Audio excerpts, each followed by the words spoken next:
दुनिया में न जाने कितने ही लोग हैं, अलग अलग रंग रूप, अलग अलग सोच विचार के। और जहां हम सब लोगों का रंग रूप अलग होता है, वहीं हमारा स्वभाव भी अलग होता है। यहां तक के प्रतिक्रिया का नजरिया भी अलग होता है। दुनिया से सिमटकर यही बात लागू होती है परिवार पर।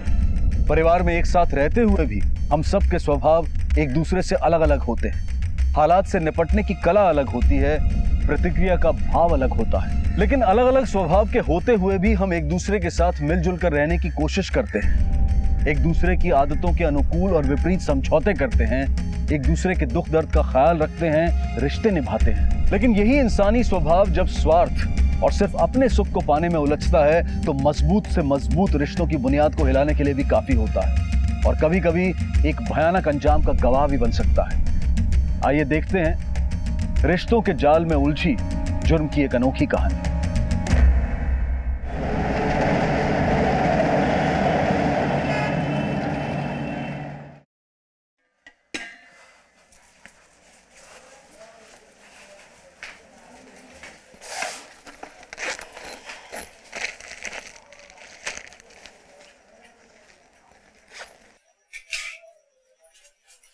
ये फालतू का काम छोड़, कोई ढंग का काम ढूंढ ले। एक गोष्ट जागेवर सापडत नाही या घरात। 500 रुपए रखे थे, कहां गए? उर्मिला, वो 500 रुपए मैंने लिए हैं। आज नए काम के लिए इंटरव्यू देने जाना है चिंच पोकली।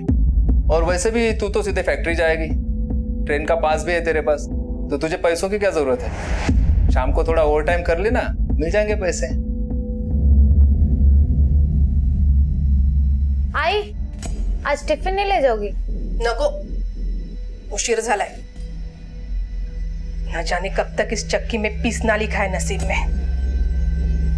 तंग आ चुकी हूं इस भागदौड़ से। भगवान ही जाने तेरे बाबा को नौकरी कब मिलेगी। अच्छा आई, मेरे मोबाइल का बैलेंस खत्म हो गया है, जाते वक्त रिचार्ज कराती जाना। तुम बोलोगी तो वो उधारी में कर देगा। ओके?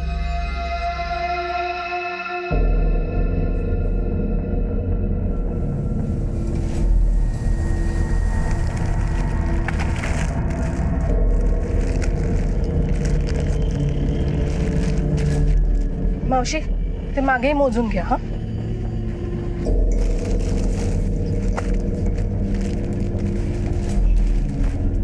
उर्मिला, जरा उधर आओ।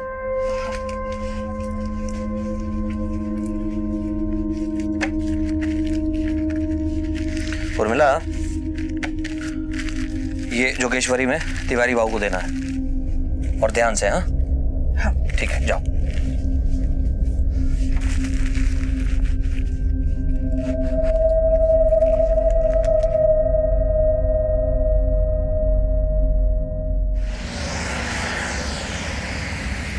हाँ सुनील, हाँ गाने एकदम मस्त है। नहीं नहीं, ताई ताई सुन ना। एक मिनट सुनील, एक मिनट। कुछ पैसे तो देना यार, बहुत भूख लग रही है, जाके वड़ा पाव लेके आता हूँ मैं। भूख तो मुझे भी लगी है। आई को आने देना, वो आके बनाएगी। देख आई आ गई। आई, इतनी देर कहाँ लगा दी? सबको भूख लगी है। क्यों? तू नहीं खाना बना सकती? जब देखो तब फोन फोन फोन। हाँ सुनिए,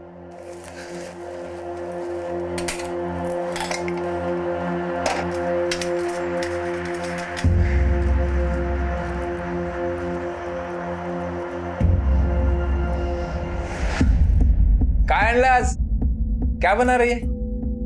चिकन?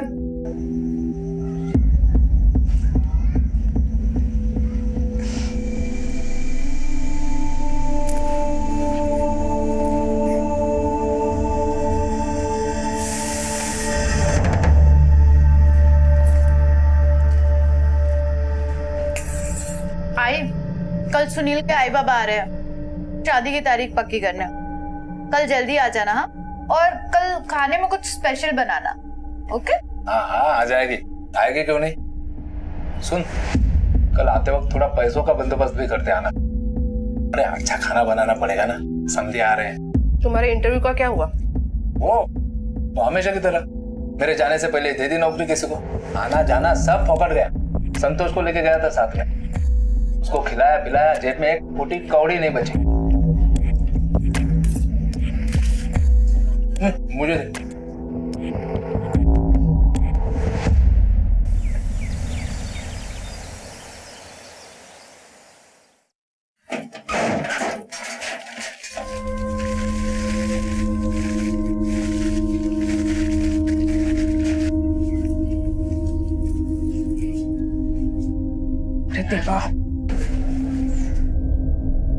आई, याद है ना शाम को जल्दी आना है। सुनील के आई बाबा आ रहे हैं, रिश्ते की बात करनी है, जल्दी आ जाना। हाँ,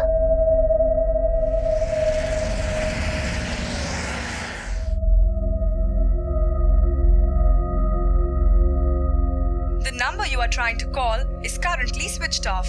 Please try again later.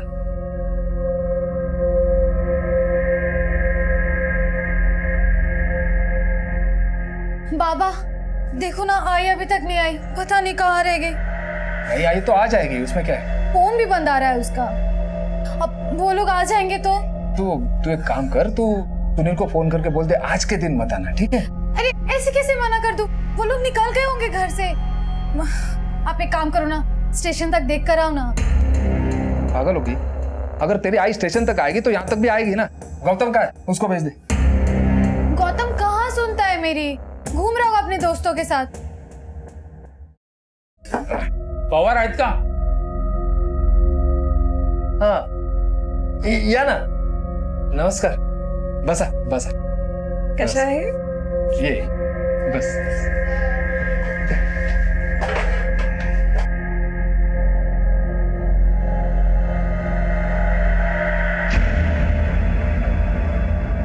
काय झालं?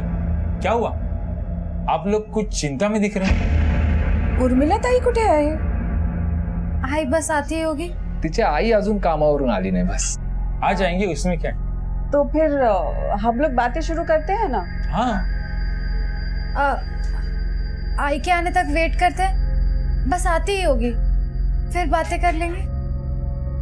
जैसी तुम्हारी मर्जी। मैं फोन लगाया हूँ पर लगा नहीं, फिर से लगा दूँ। मैं आप लोगों के लिए पानी लेकर आती हूँ।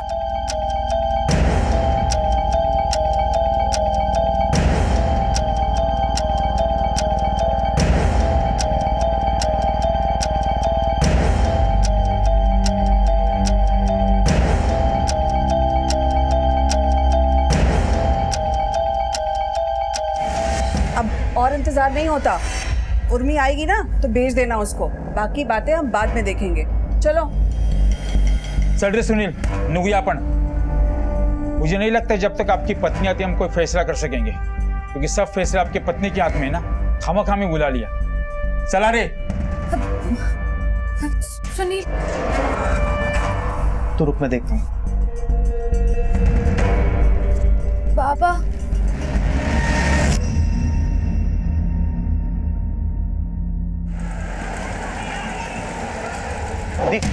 आपने जागृति की आई को देखा क्या? नहीं। मधु, तूने आई को देखा क्या? नहीं, मैंने नहीं।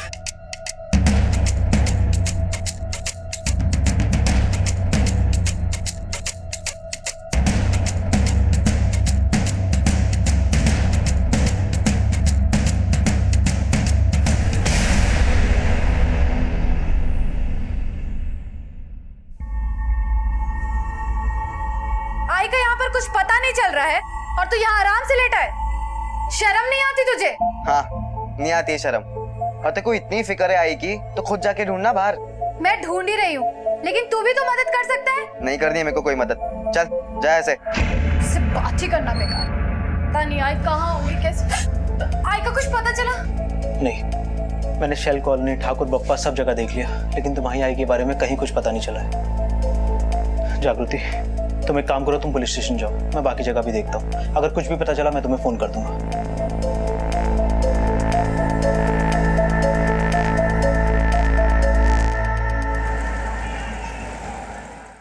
मेरी आई कल से घर नहीं लौटी सर।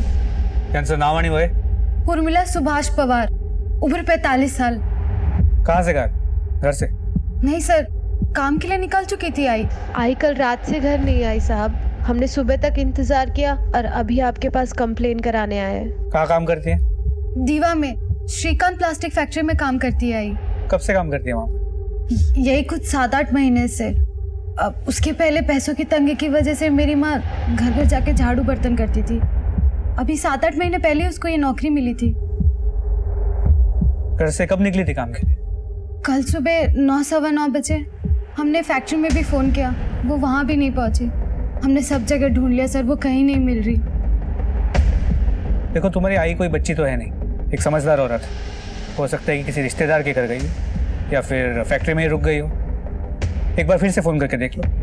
फोन किया था सर, लेकिन उसका फोन भी बंद है। तुम्हारे पिताजी नहीं है, वो क्या करते हैं? बाबा काम की तलाश में है, अभी शिरडी गए हैं। घर में छोटा भाई है गौतम, उसने पढ़ाई छोड़ दी है, छोटे मोटे काम करता है। मेरी पढ़ाई पूरी हो गई है, एंगेजमेंट भी हो गई है, शादी होने वाली है मेरी। घर में कोई प्रॉब्लम्स, किसी से कोई दुश्मनी? नहीं सर, कोई दुश्मनी नहीं है। मेरी आई बहुत मेहनती है सर, बहुत अच्छी है। पैसों के लिए वो कभी कभी ओवर टाइम भी करती है।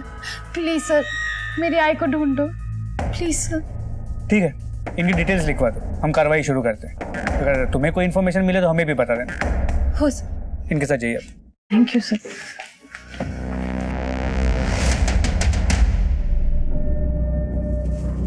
उर्मिला पवार यही काम करती है? हाँ साहब। आज आई है क्या?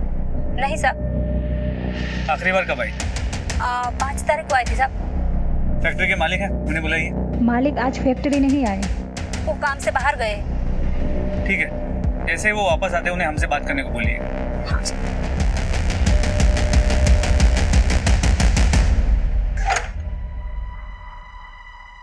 गौतम, गौतम उठ, गौतम, गौतम उठ ना। गौतम, गौतम।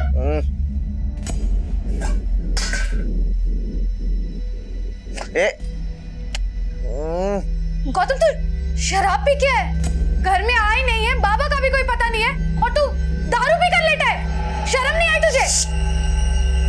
हाँ किट है रे तेरा। हाँ आई नहीं है ना, चल तू भी जा। मेरा आई बाबा से कोई नाता नहीं है, नफरत करता हूँ दोनों से मैं। चल। गौतम तू।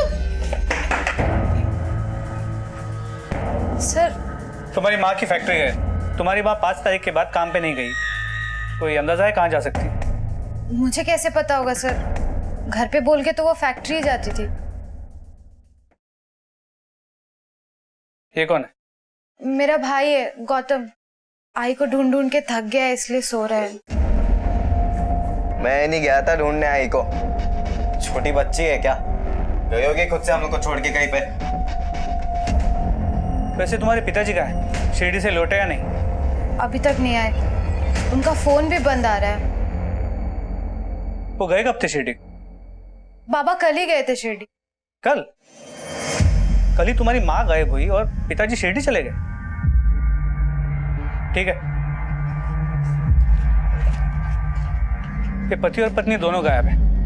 हो सकता है कि दोनों मिलके कोई खेल खेल रहे हैं। इस सुभाष पवार के मोबाइल की लोकेशन ट्रेस करो और एक कांस्टेबल को घर पे नजर रखने को बोलो, और इनमें से कोई भी घर पे आता है तो हमें इन्फॉर्म करने को बोलो। हो साहब। गुमशुदगी की एक सामान्य शिकायत पुलिस के पास आई थी, लेकिन जैसे जैसे तहकीकात आगे बढ़ रही थी कई सवाल खड़े हो रहे थे। एक सीधे साधे परिवार में पनपती उथल पुथल दिखाई दे रही थी। पुलिस के लिए महज गुमशुदगी से शुरू हुआ यह केस आगे चलकर कई सनसनीखेज मोड़ लेने वाला था, जमीर को झकझोर देने वाले कई सवाल खड़े करने वाला था।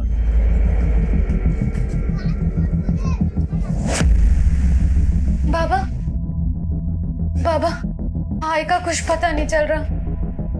पुलिस तो अपना काम ठीक से कर ही नहीं रही। पुलिस?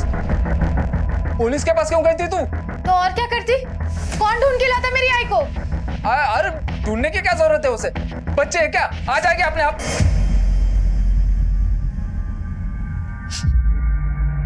दारू पे क्या है तू?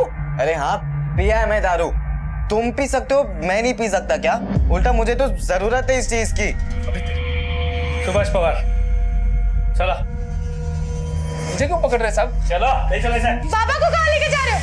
बाबा, ये सब क्या है? हाँ, मेरी आई को ढूंढने के बजाय आप आप लोग मेरे बाबा को यहाँ उठा कर ले आए। थामा थामा साहिब आ रहे हैं। मैं कुछ नहीं सुनूंगी, मैं अपने बाबा को यहाँ से लेके जा रही हूँ। चलो बाबा यहाँ से। क्या लगा रखा है? हम हमारा काम ही कर रहे हैं। चांद्री, तुम्हारी बेटी कह रही थी तुम शिरडी गए थे। बाबा अभी शिरडी गए हैं। गिनो तो ना साहब, गया था मैं शिरडी। बस से गए थे ट्रेन से? सर आप ये सब मेरे बाबा से क्यों पूछ रहे हैं? क्योंकि झूठ बोल रहा है तुम्हारा बाप। ये शिरडी विरडी कहीं नहीं गया था, सच बोल रहा हूँ ना मैं। हो सर, मैं नहीं गया था शिरडी। महीने में एक आध बार थोड़ी दारू पी लेता हूँ मैं, घर पर पता ना चले इसलिए शिरडी का नाम लेके घर से निकलता हूँ। सर मुझे आपको कुछ बताना है। आई का एसएमएस आया मुझे थोड़ी देर पहले। लिखा है वो नासिक में है और खुश है। फिर दिक्कत क्या है? सर आप समझ नहीं रहे, आई कभी मैसेज नहीं करती है और उस मैसेज के आने के बाद ही उसका फोन बंद है। उसका अचानक से गायब हो जाना और कोई जवाब ना देना, सर मुझे लगता है कुछ तो गड़बड़ है। मेरी आई ठीक तो होगी ना सर? सर प्लीज मेरी आई को ढूंढ दीजिए। सर मोहल्ले वालों से पता चला है कि उर्मिला का पति सुभाष निकम्मा है, बेटा गौतम काफी एग्रेसिव है, आवारा लड़कों के साथ उसका उठना बैठना है, पढ़ाई छोड़ दी और नौकरी की तलाश में। बेटी जागृति की शादी की बातें चल रही है। सर इसके अलावा फैक्ट्री का मालिक श्रीकांत भी गायब है।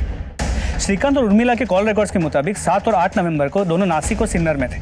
फिर 8 नवंबर को उर्मिला का फोन स्विच ऑफ होने से पहले उसने आखिरी मैसेज जागृति को किया। चलो फैक्ट्री चलते हैं। सर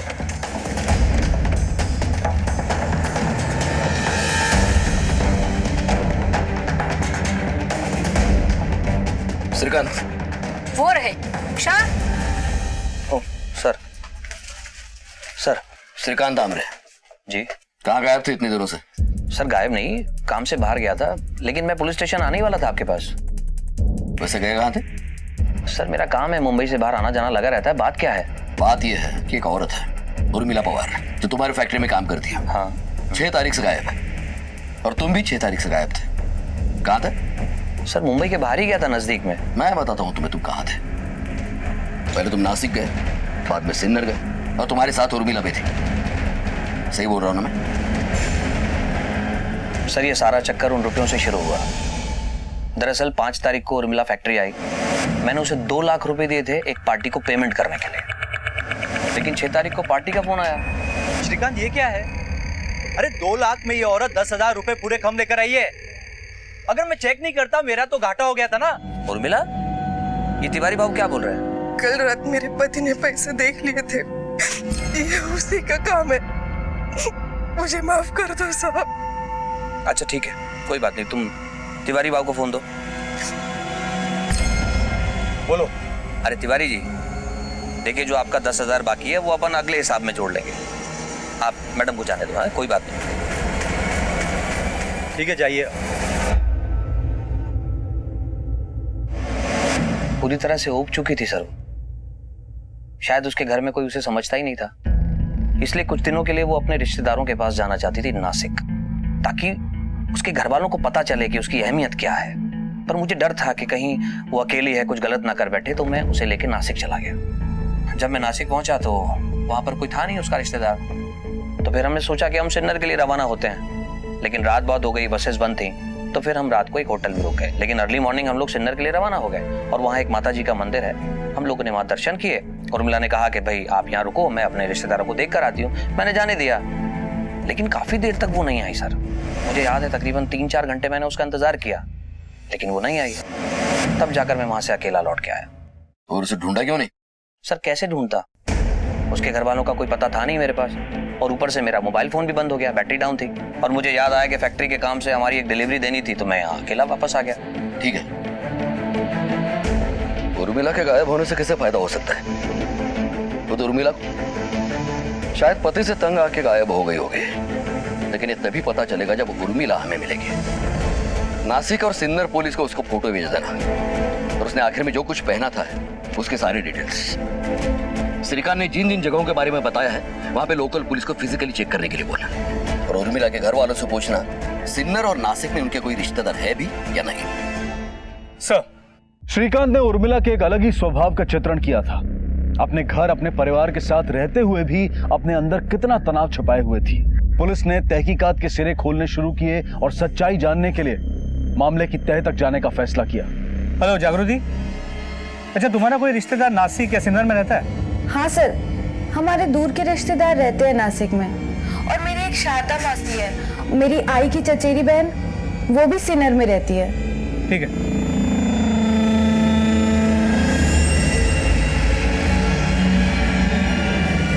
हाँ साहब, आया था साहब, उसके साथ एक औरत भी थी साहब। पक्का यही आदमी था?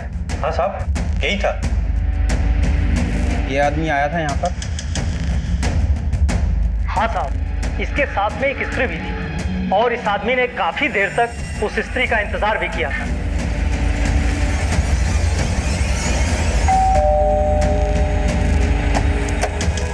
जी साहब। उर्मिला आई थी क्या यहाँ? तुमने जो चोरी की थी उसी की वजह से तुम्हारे घर की ये हालत हुई है। माफ करा सर, वो पैसा देखकर मैं बहक गया था। और इसी लालच में सिन्नर में उर्मिला को उठाने की सुपारी दी तुमने? नहीं साहब, मैंने कुछ नहीं किया। वो तो मेरा घर चलाती थी साहब, मैं भला क्यों उसको नुकसान पहुंचाऊंगा। हाँ, मेरे कारण उसे दुख जरूर बहुत हुए हैं और इसीलिए वो मुझे छोड़ के चली गई साहब।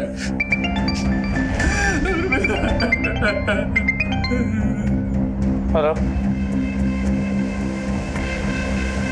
ठीक है सर, गौतम दीवा की फैक्ट्री के पास देखा गया।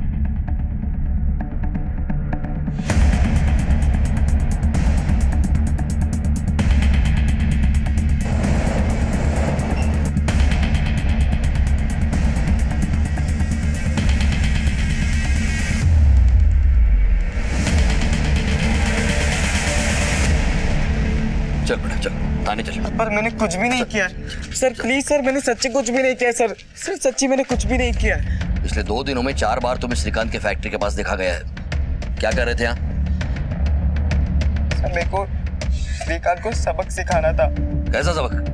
सर वो श्रीकांत ने मेरी आई को पूरी तरीके से अपनी बातों में फंसा लिया था। कुछ दिन पहले मैं दीवा आया था कुछ काम से, मैंने सोचा था कि मैं आई से मिलता हुआ जाऊंगा, लेकिन जब मैं फैक्ट्री आया सर, तभी मुझे पता चला कि श्रीकांत आई को अपने साथ अपने घर लेकर गया था।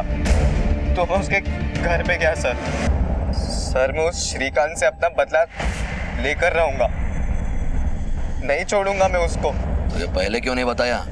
सर मैं नहीं चाहता था कि मेरी आई की बदनामी हो, लेकिन ये बात मुझे पता है कि श्रीकांत ने मेरी आई के साथ कुछ ना कुछ किया।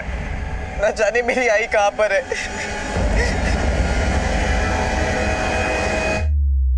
सर मैं पहले भी आपको बता चुका हूँ, उर्मिला अपने पति और परिवार से परेशान थी सर, इसीलिए मैं उसको सहारा दिया करता था।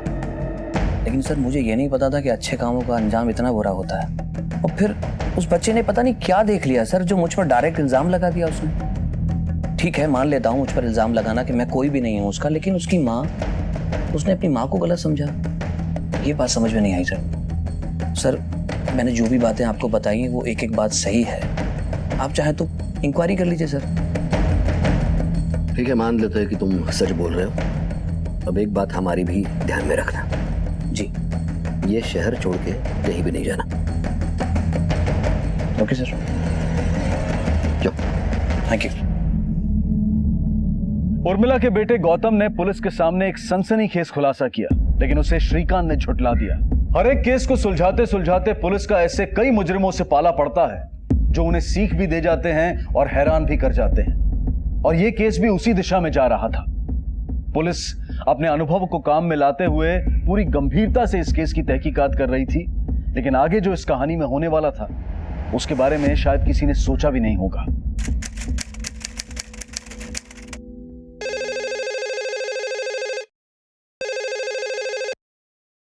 हेलो साहब, कलवा खाड़ी के पास कुछ अजीब सी चीज पड़ी है, गंदी बदबू मार रही है। ठीक है, अभी हम लोग आते हैं।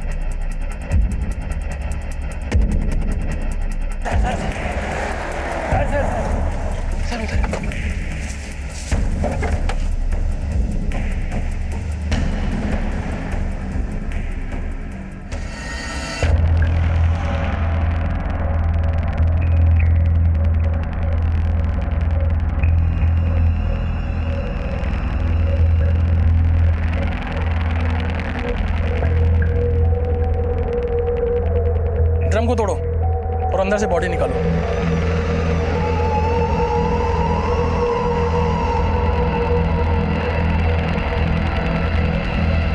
बॉडी को पोस्टमार्टम के लिए भेजो।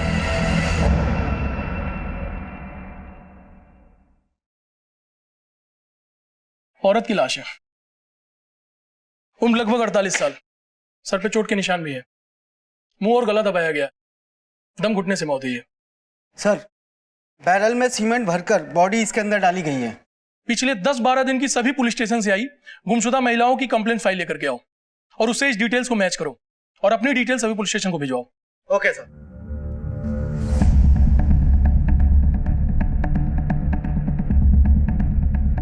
सर, ऐरोली पुलिस को खाड़ी के पास एक लाश मिली जिसकी डिस्क्रिप्शन उर्मिला से मैच करती है। ऐरोली में? उर्मिला तो चेंबूर में रहती है और काम करती है दीवा में। ऐरोली इन दोनों के बीच में पड़ता है। अगर ये उर्मिला की ही लाश है तो खूनी भी आसपास ही होगा। तुम एक काम करो, तुम श्रीकांत और उर्मिला की फैमिली को पुलिस स्टेशन बुला लो बॉडी पहचानने के लिए। सर,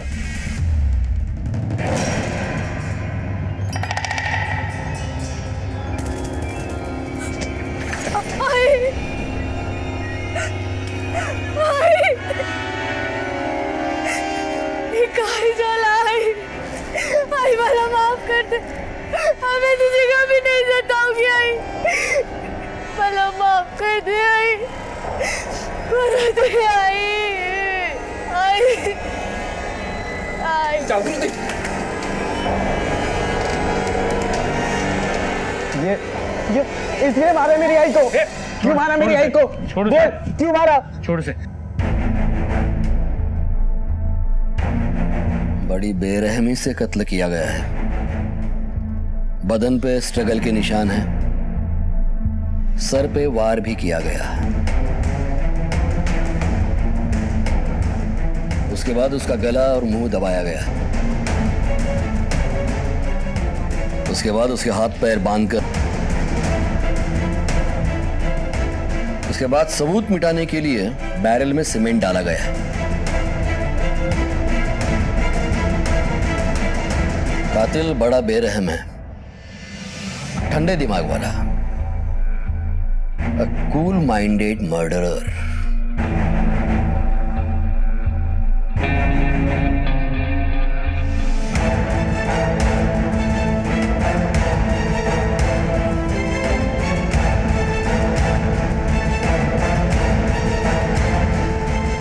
पुलिस के सामने कत्ल का मामला साफ होते ही इस केस को ऐरोली से चेंबूर पुलिस स्टेशन में ऑफिशियली शिफ्ट कर दिया गया।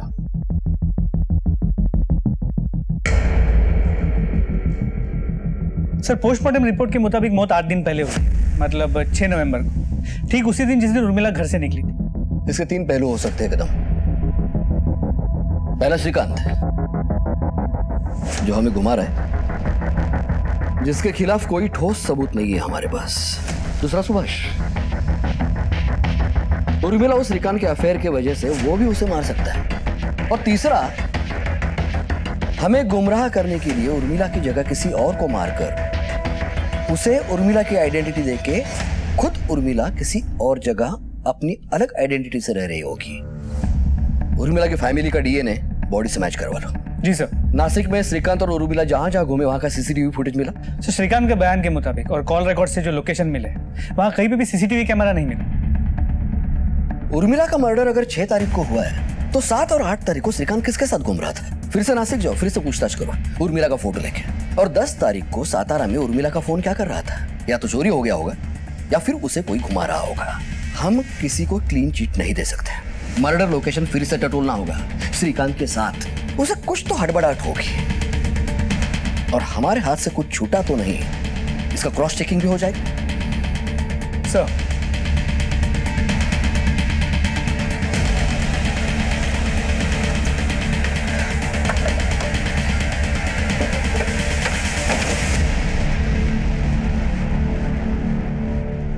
मान लिया भाई श्रीकांत, तुमको बहुत घुमाया हम लोगों को। उर्मिला को 6 तारीख को ही मार दिया था और हमें महाराष्ट्र दर्शन करवाए। उर्मिला को मारकर उसे ड्रम में भर दिया, ड्रम में सीमेंट भर दिया और उसे यहां लाके डाल दिया। अब ये भी बता, ये सब कैसे किया तूने? क्या सर, आप ही मुझे घुमा रहे हो? ये सब आप लोगों की कहानी है सर। अच्छा नीचे से।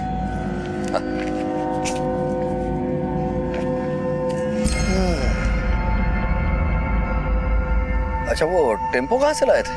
टेम्पो था या मिनी ट्रक था या वैन? भाड़े पे लाए थे ना? सर मुझे समझ में नहीं आ रहा आप क्या कह रहे हैं। एक तो लाश, वो भी ड्रम में भरी हुई, उसमें सीमेंट भरा हुआ, मतलब ये एक आदमी का काम नहीं हो सकता। और कौन था साथ में? सर मैं आपको पहले ही कह चुका हूँ, ये सारी मनगढ़ंत बातें हैं आपकी, मुझे समझ में नहीं आ रहा आप कहना क्या चाहते हैं। 12 तारीख को कहाँ थे तुम? 12 तारीख को दीवा में था मैं। कमांडर की बात ही समझेगा ये।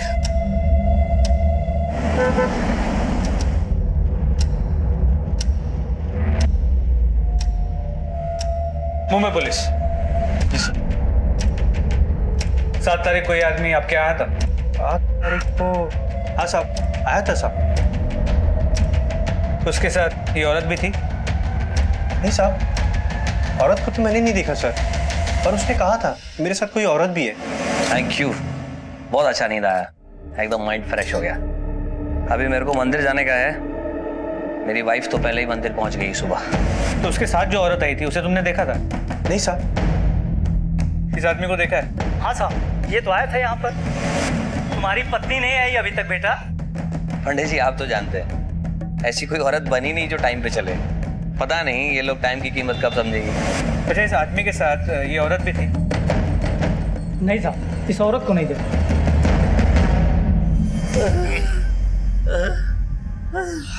बता बजरीकर, कुछ याद आ रहा है?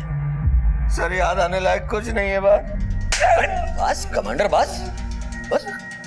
अच्छा ये तो पक्का है कि तुमने कत्ल किया है, अब वो कैसे किया इसकी कबूली दे दो। मैंने कोई कत्ल नहीं किया सर। आप सब लोग मिलकर झूठ बोल रहे हैं, मुझे फंसाने की कोशिश कर रहे हैं। सबकी साजिश है, मेरे को मिलवाओ आप जिन्होंने मुझे फंसाया, मैं बात करता हूँ।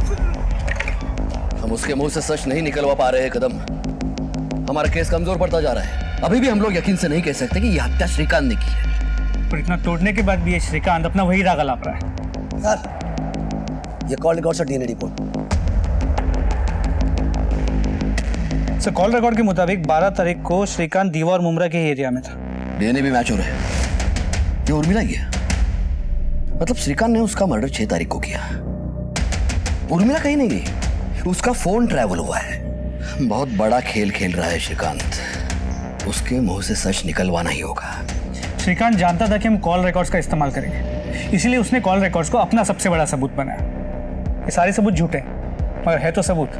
बहुत सोच समझ के दांव खेला है श्रीकांत, उसके दीवा के घर की तलाशी लेनी पड़ेगी।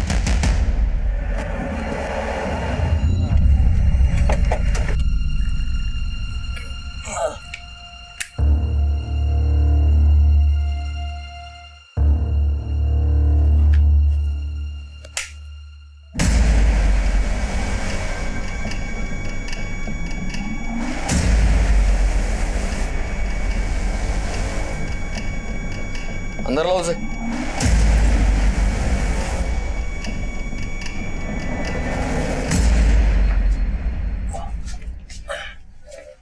ये सीमेंट क्या कर रहा है यहाँ पे? सर यहाँ पे इतने चूहे हैं कि जीना मुश्किल हो गया, आप जरा झुक के देखिए सर। सीमेंट लगा लगा के थक गया हूँ सर। चूहे मारने की दवाई भी ड्रॉर में रखी है, लेकिन कुछ असर ही नहीं होता सर। आप चाहे तो चेक कर लीजिए, ड्रॉर में रखिए। अब पुलिस को यकीन हो गया था कि ये पूरा कांड श्रीकांत ने ही किया है, लेकिन श्रीकांत ने बहुत सोच समझकर फुल प्रूफ प्लान बनाया था। उसका कबूलनामा पुलिस के लिए बहुत जरूरी हो गया था, क्योंकि बिना इकबालिया बयान के वो अदालत से छूट जाता। सर श्रीकांत बात नहीं मान रहा, अभी अपनी बात पे डटा है कि उसने उर्मिला को नहीं मारा। वो लोग नासिक गए थे, सिन्नर गए थे, लेकिन वहां से उर्मिला कहाँ गई ये उसे नहीं पता। अब तो मुझे भी उसकी बात पे विश्वास होने लगा है, हो सकता है शायद सच में श्रीकांत ने उर्मिला को नहीं मारा।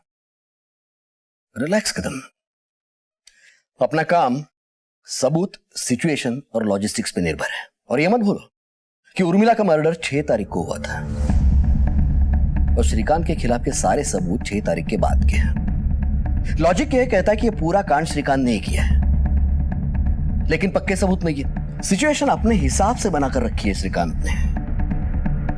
बड़ा ही शातिर दिमाग है, वही फिल्मी प्लॉट सोच करके रखा है।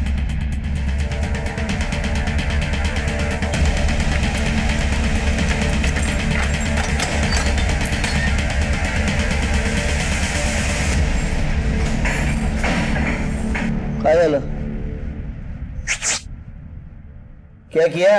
कुछ नहीं किया। पुलिस मुझे मर्डर के झूठे केस में फंसा रही है। मैंने कुछ भी नहीं किया। अरे यहाँ ऐसे ही होता है, सच झूठ कोई मायने नहीं रखती।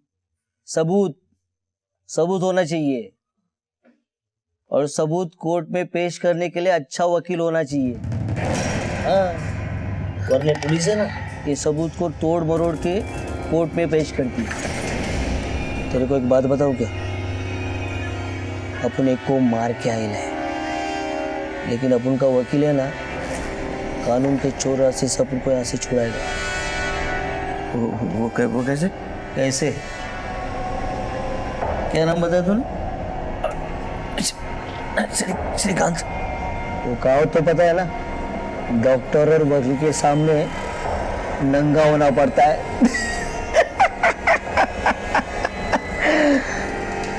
मच्छी मार्केट क्या चल रहा है? चल चल डेबे, चल कमांडर को बुलाना। आदमी अपना जुर्म कबूल नहीं कर रहा, मतलब मार दोगे क्या उसे? देशपांडे, अपनी ये बहस कोर्ट के लिए बचा के रखना। हमारा काम क्या है, कैसे करना है, हमें अच्छी तरह से पता है। तुम दखल अंदाजी ना करो तो ही अच्छा है। शिंदे साहब, इसलिए तो पुलिस कटघरे में खड़ी पाती है खुद को। अमानवीय अत्याचार का केस बन सकता है तुम पर, और जब तक किसी भी इंसान के खिलाफ कोई सबूत नहीं होते, कानून उसे दोषी नहीं मान सकता। और आप ऐसे किसी को भी रिमांड में लेके सिर्फ पूछताछ कर सकते हो, मार नहीं सकते। हे बघा, ही तुमची केस नाही आहे, तुम्ही तुमच्या केस बद्दल बोला। नाही आला लॉकअपमध्ये।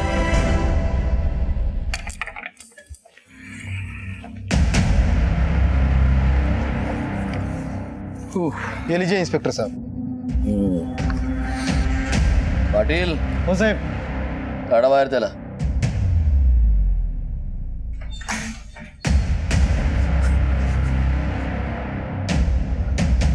अरे भावा, तू कशाला घाबरतोय? पुलिस ने अपन के लिए लॉकअप खोला है। तेरे को बोला था ना, देशपांडे वकील, वो एक अपन की जमानत भी हो गई और अपन को फांसी के फंदे से भी बचाएगा। हाँ चले। हाँ साहब, आलू ना। वकील साहब, वकील साहब, तू जा।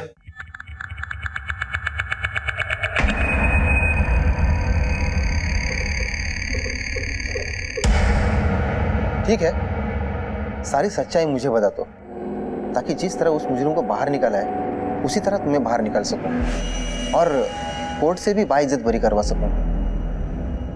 पर थोड़ा पैसा ज्यादा लगेगा। वकील साहब, बार बार वही बात। जो भी सच था वो सब आपको भी बताया, पुलिस को भी बताया। अब क्या करूं मैं? देखो, मैं तो सिर्फ इतना ही कर सकता हूँ कि ये पुलिस वाले तुम पर 3rd डिग्री का इस्तेमाल नहीं कर पाएंगे। कल तुम्हारी रिमांड खत्म होगी और तुम्हें कोर्ट में पेश किया जाएगा। लेकिन ये पुलिस वाले बड़े शातिर हैं। इन्हीं सबूतों पर तुम्हारी रिमांड फिर से बढ़ा लेगी, और उस वक्त मैं कुछ नहीं कर पाऊंगा, क्योंकि सच्चाई मुझे अभी पता नहीं है। ठीक है, ख्याल रखना अपना।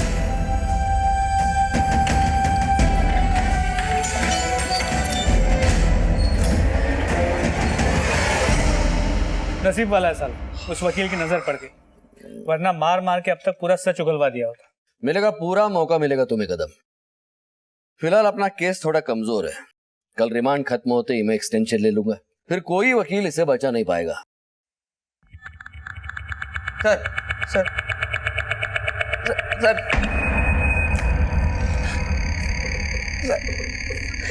सर, एक बार वकील साहब से मिलवा दीजिए प्लीज। मुर्गे की आखिरी इच्छा भी पूरी कर दो कदम, कल इसे हलाल तो होना ही है। घबराओ मत, सब सच सच बताओ, मैं तुम्हें बचा लूंगा। वकील साहब, 6 नवंबर को उर्मिला उस पार्टी के पास से सीधी मेरे पास आई घर पे। बाकी सब कर सकते हो, शादी क्यों नहीं कर सकते? श्रीकांत, मैं तंग आ चुकी हूँ इस दोहरी जिंदगी से। मैंने अपना सब कुछ अपने पति पर न्यौछावर कर दिया और उसके बदले मुझे क्या मिला? सिर्फ धोखा।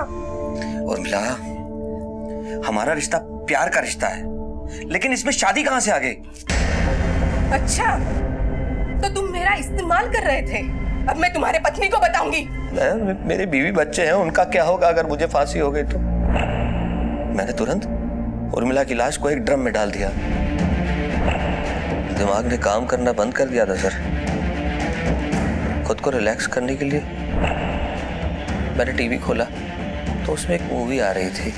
उसमें एक हीरो एक मर्डर को छुपाने के लिए लाश को दफना देता है, फोन को घुमाता है और बहुत सारे झूठे सबूत इकट्ठे करके पुलिस को गुमराह करके बच जाता है।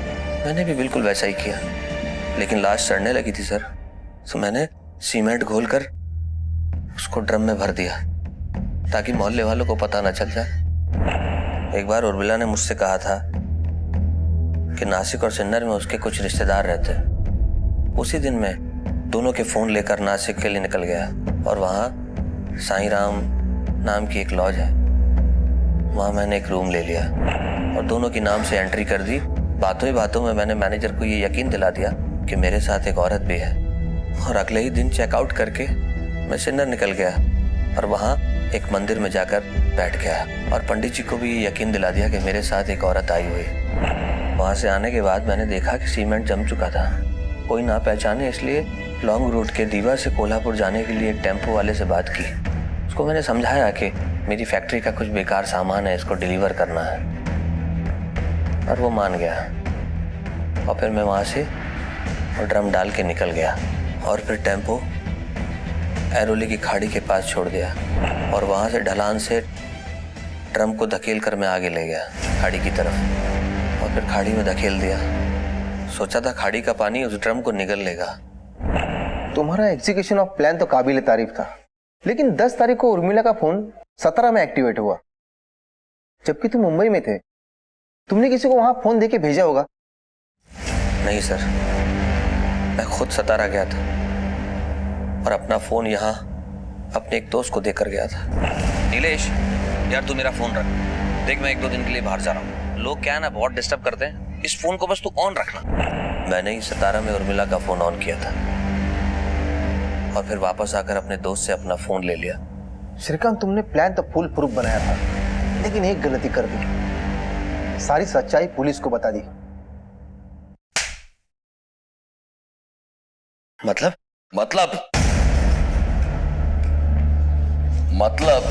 हम तुम्हें समझाते हैं sir. Well done Deshpande. Thank you sir. Good job Nikam. Thank you sir. अगर तुम फिल्मी प्लॉट सोच सकते हो तो पुलिस भी सोच सकती। अगला प्लॉट जेल में सोचना है। चोर पर मोर कहावत को सच करते हुए आखिर पुलिस ने इस केस को हल कर ही लिया। अगर हम अपने जीवन को सुखी बनाना चाहते हैं तो हमें अपने स्वभाव में बदलाव लाने की जरूरत है। जरूरत है अपनों को समझने की, उनका ख्याल रखने की, उनका दुख दर्द बांटने की। देखते हैं हमारे आज के एपिसोड की दूसरी कहानी।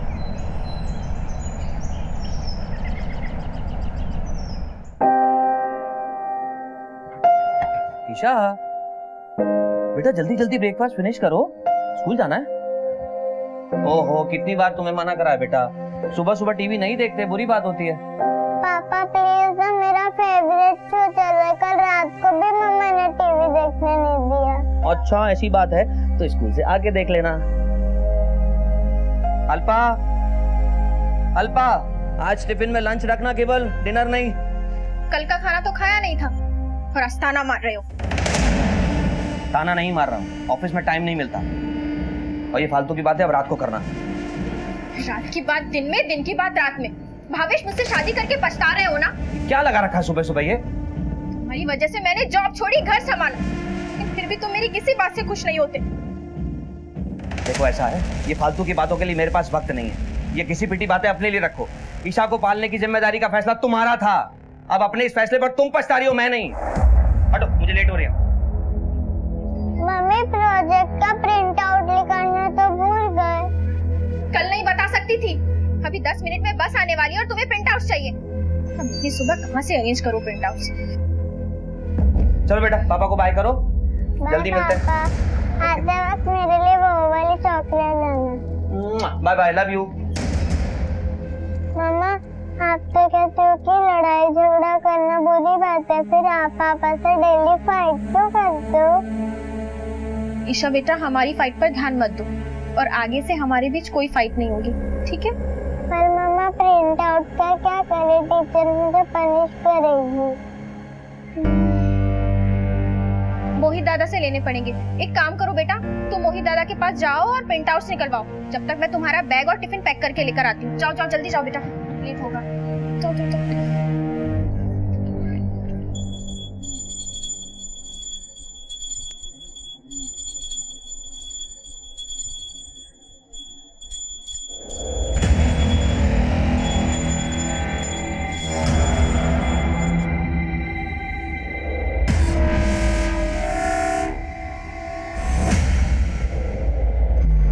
अरे ईशा बेटा, तुम कुछ काम था?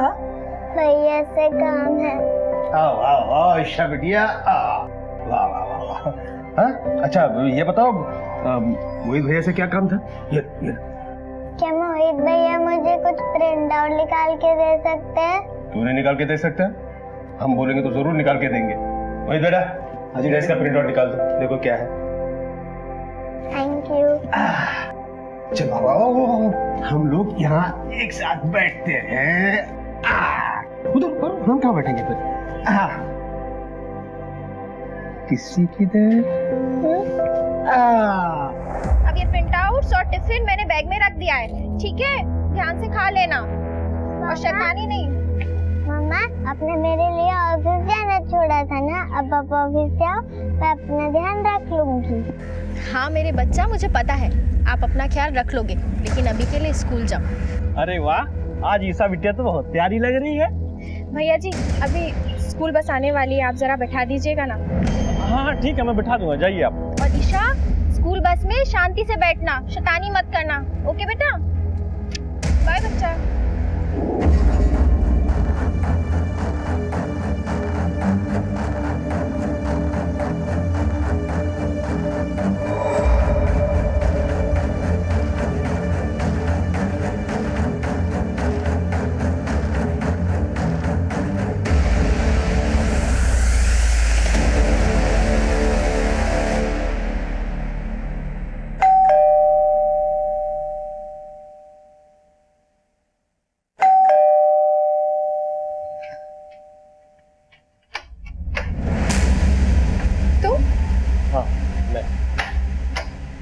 अंदर आओ।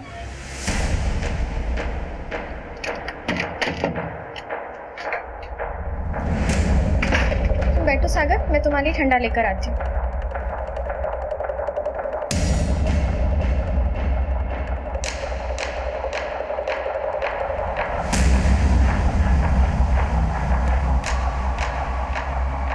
सागर ठंडा पियो।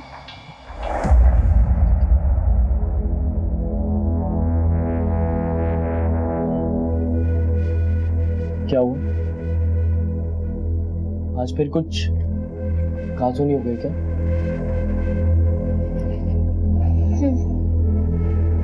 ये तो रोज की बात है। जिंदगी से गिला करने से बेहतर है कि उसे नए तरीके से शुरू करो। जरूरी नहीं है कि जिंदगी हमेशा तुम्हें धोखा ही दे। नहीं सागर, अगर जिंदगी ने मुझसे कुछ छीना है तो उसके बदले भी मुझे कुछ दिया है। ईशा मेरी बेटी, वही मेरे जीने का सहारा है। और पता है सागर, मुझे उम्मीद है कि एक दिन सब कुछ ठीक हो जाएगा। तुम ठंडा पियो।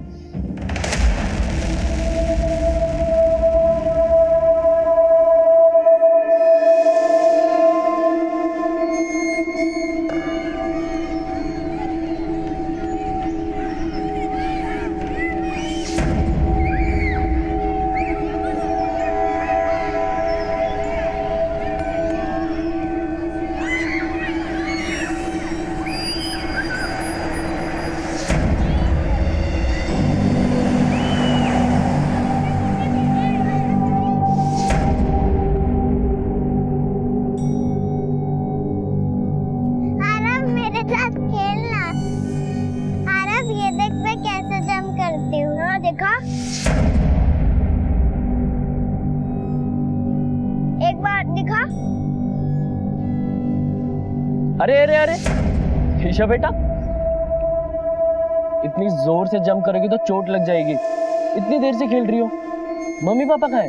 मार्केट गए हैं। तो तुम नहीं गई? मुझे मार्केट में अच्छा नहीं लगता। अच्छा, तो अब तुम दोनों और मस्ती नहीं करोगे, ओके? मैं ऊपर वाली खिड़की से देख रहा हूँ, ठीक है? मैं घर जा रहा हूँ, बाय बाय।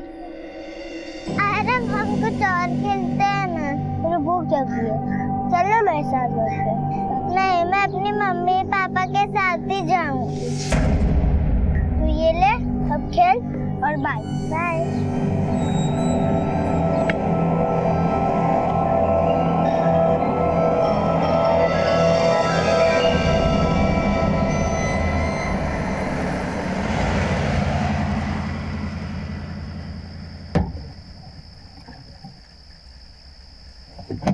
अच्छा सुनो भावेश, हाँ मैं सामान लेकर ऊपर जाती हूँ, तुम ईशा को लेकर आओ। ठीक है, जाओ। जल्दी आना। और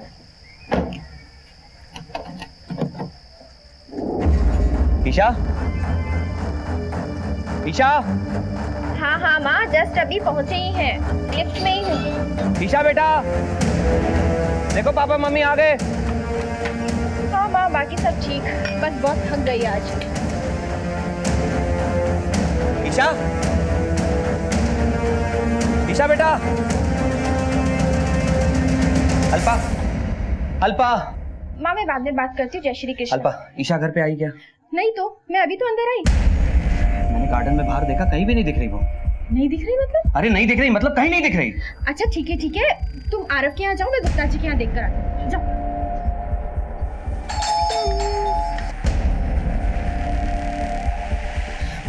भाभी, ईशा आई क्या? नहीं, ईशा यहाँ पे नहीं और वो आई। तो आरव के साथ। आरव बेटा, ईशा आपके साथ गार्डन में खेल रही थी। आपको तो पता होगा बेटा कहाँ है ईशा।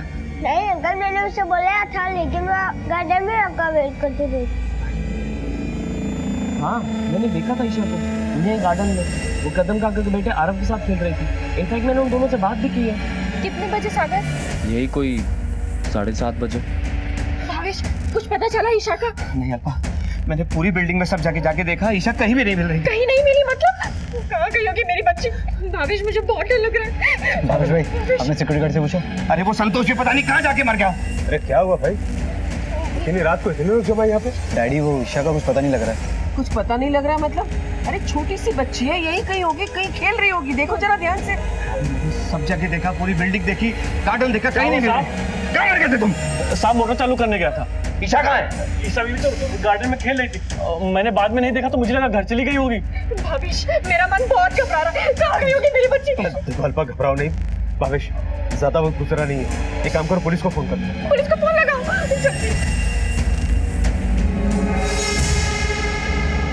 अपने घर और अपने परिसर में हम अपने आप को सबसे ज्यादा सुरक्षित महसूस करते हैं, लेकिन अगर हमारे घर और हमारे परिसर से ही कोई अप्रिय घटना घट जाए तो वो हमारे विश्वास, हमारे भरोसे को नुकसान पहुंचाती है। और जब बात अपने छोटे बच्चों के गायब होने की हो तो माता पिता का हताश होना लाजमी है, और यही हुआ था ईशा के माता पिता के साथ। लेकिन संकट की इस घड़ी में सोसाइटी के सभी मेंबर्स एक हो गए थे और अपने अपने तरीके से ईशा की तलाश में जुट गए थे, पर आखिरकार हार कर उन्हें पुलिस को बुलाना पड़ा।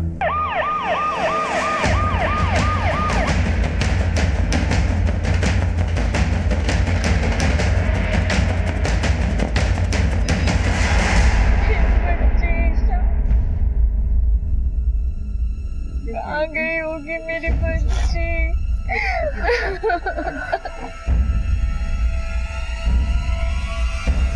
भावेश गांधी कौन है?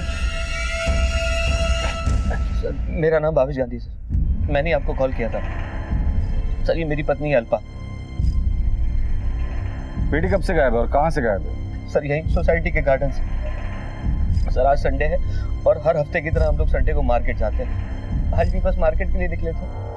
ईशा जल्दी से तैयार हो जाओ, चल के हमें लेट हो रहा है। अरे बेटा, हम आज मार्केट जाएंगे, मार्केट में पानी पूरी खाएंगे। चलो चलो चलो।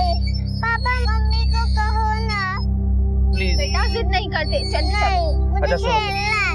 ओके सुनो, इसको यहाँ बच्चों के साथ खेलने दो, हम जल्दी होके आते हैं। अच्छा, अपना ध्यान रखना और यहीं खेलना। बाय पापा। बाय बाय मेरा बच्चा, बाय बाय।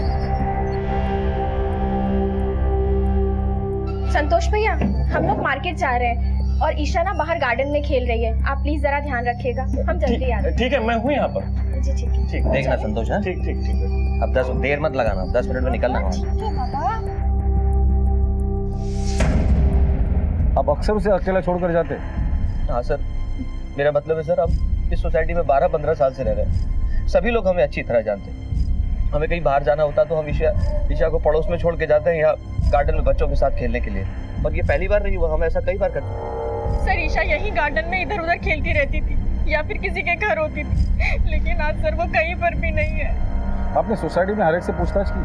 सर मैंने पूरी सोसाइटी को अच्छे से चेक किया, ईशा कहीं नहीं मिली।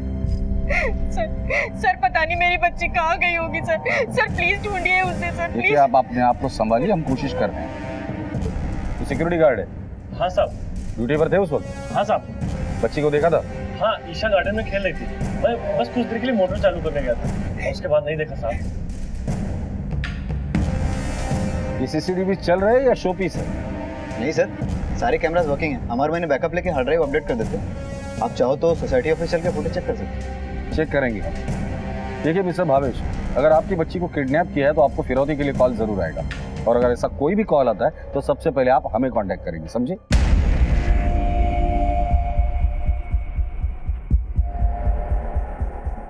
आप कितने बजे मार्केट के लिए निकले थे? सर तकरीबन 6 बजे के आसपास। 6 बजे के बाद की फुटेज दिखाओ। Okay sir. स्टॉप करो ये वाला। ये आपकी बेटी है? सर ये मेरी बेटी ईशा है सर। इस बच्चे के साथ खेल रही है? सर ये आरव है, इसी सोसाइटी का बच्चा।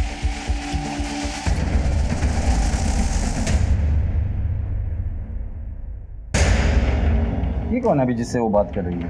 सर ये सागर है, हमारी बिल्डिंग में रहता है।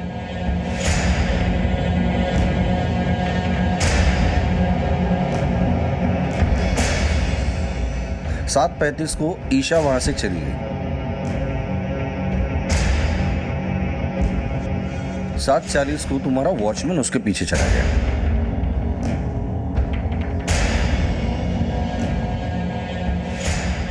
ये गाड़ी किसकी बाहर जा रही है? संदीप गाड़ी की। हाँ सर, संदीप की गाड़ी है। 8:30 बजे, 6:30 बजे से लेकर 9 बजे तक की फुटेज हमने देखी। कोई अनजान शख्स बाहर आते जाते दिखाया आपको? नहीं सर, सब सोसाइटी के लोग ही दिखे हैं सर। लेकिन फुटेज में ईशा भी सोसाइटी के गेट के बाहर जाते हुए दिखाई नहीं दी। इसका मतलब हो ना हो ईशा इसी सोसाइटी में। मोरे, सोसाइटी में जाके हर घर की अच्छे से तलाशी करो। सर। पुलिस ने मामले की गंभीरता को देखते हुए सोसाइटी के हर घर को छान मारा।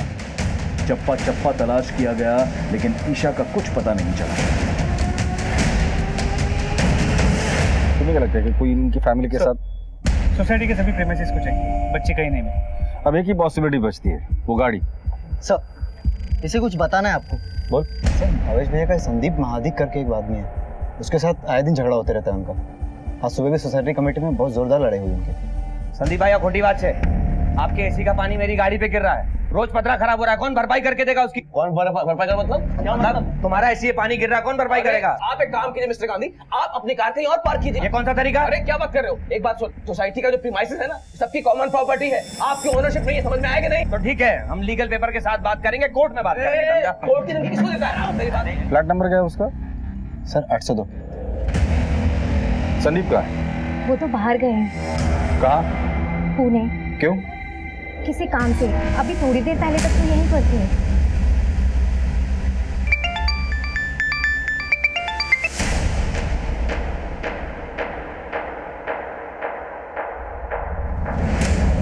विशाखा, मैं ये तो। आओ थांबा, क्या हुआ? अचानक से कहाँ जा रहे हैं? खाना खाते जाते। विशाखा, तेरे को कितनी बार समझाया, बाहर जाते समय पीछे से टोकने का नहीं। अच्छा सुन, मैं पुणे जा रहा है, अर्जेंट काम है, काम होते ही वापस आ जाऊंगा, तू दरवाजा बंद कर ले।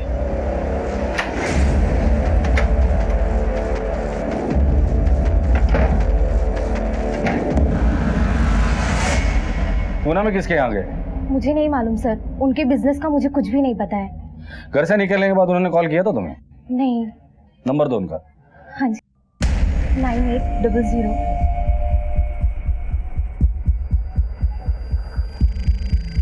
सर नंबर स्विच ऑफ है। अगर उनका फोन आता है तो तुरंत हमें कांटेक्ट करने के लिए बोल देना। जी सर। लड़की 8 और 9 के बीच गायब हुई है और संदीप 8:30 बजे अपने घर से पूना के लिए निकला था। अब 2 पॉसिबिलिटीज बनती है, लड़की या तो इसी कॉम्प्लेक्स में या फिर संदीप के पास है। लेकिन सर सिर्फ गाड़ी पे एसी का पानी गिरने के झगड़े की वजह से कोई इतना बड़ा कदम क्यों उठाए? फिर उसका फोन क्यों स्विच ऑफ है?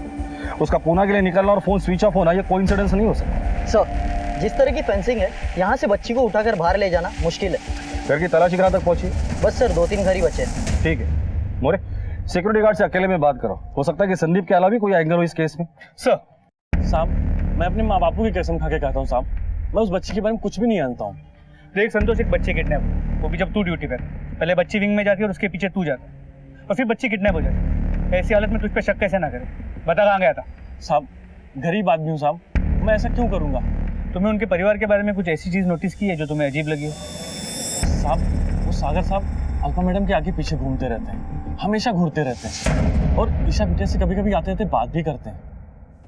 हाँ सर, मैं आता जाता रहता हूँ अल्पा के घर पे। पूरी सोसाइटी में तुम सिर्फ अल्पा से बात करते हो और ईशा को ही चॉकलेट देते हो, खास वजह? वो दरअसल अल्पा मेरी अच्छी दोस्त है, लेकिन भावेश के बर्ताव से वो दुखी रहती है सर। तो तुम उसे कंधा देने का काम करते हो? नहीं सर, बस बात कर लेता हूँ। सिर्फ बात करते हो या कुछ और भी है? ईशा को कहाँ गायब किया तुमने? नहीं सर, मैं भला ईशा को क्यों गायब करूँगा? मेरे और अल्पा के बीच में ऐसा कुछ नहीं है, मैं उस टाइप का लड़का नहीं हूँ सर। तुम किस टाइप के लड़के हो इसका पता तो हम लगा ही लेंगे, लेकिन जब तक ये केस सॉल्व नहीं होता तुम शहर छोड़ के कहीं नहीं जाओगे। सर मेरी ईशा किसी अजनबी के साथ नहीं जा सकती, कितनी छोटी है वो सर। सर उसे ढूंढ के लाइए कहीं से भी, वरना मैं मर जाऊंगी। सर मर जाऊंगी। इन दिनों में आपने ऐसा कुछ नोटिस किया जो आपको अजीब लगा हो? जैसे कि कोई आपका पीछा कर रहा हो या कोई ईशा से जबरदस्ती बात करने की कोशिश कर रहा हो, कोई जान पहचान वाला, कोई अनजान? नहीं सर, हमने ऐसा कुछ भी नोटिस नहीं किया और ना ही ऐसा कुछ सोचा था कि हमारी बेटी के साथ ऐसा कुछ होगा। ये सागर जो आपके सोसाइटी में रहता है, उसके साथ आप लोगों का क्या रिलेशन है? सर कुछ नहीं, बस ऐसे ही आते जाते जान पहचान है, हमारी ही बिल्डिंग में रहता है। क्या वो ईशा को नुकसान पहुंचा सकता है? नहीं नहीं सर, वो ऐसा क्यों करेगा? ठीक है मोरे, ईशा की फोटो आसपास के इलाके में भी दिखा दो, हमें कोई भी पॉसिबिलिटीज को इग्नोर नहीं करना चाहिए।